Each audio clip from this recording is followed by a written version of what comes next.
How to view only unread messages on iPhone. Hey guys, welcome back to another quick and short tutorial video. In this video we are going to learn how can you view only unread messages on iPhone. It's a very easy and simple process to learn it. You have to watch this video till the very end. So without any further ado, let's get started. First of all, go ahead and open up your iPhone settings.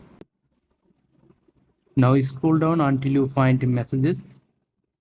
Tap on messages. Now turn on filter unknown senders. Then go to your messages, and now at the upper left corner you will get filters. Tap on here, and then here you will get unread messages. Tap on it. After that, here you will get all unread messages, and that's how you can filter out all unread messages on your iPhone. If you think this video is useful, then don't forget to like this video and subscribe to the channel. I'll catch you in the next video. Till then, take care. Goodbye.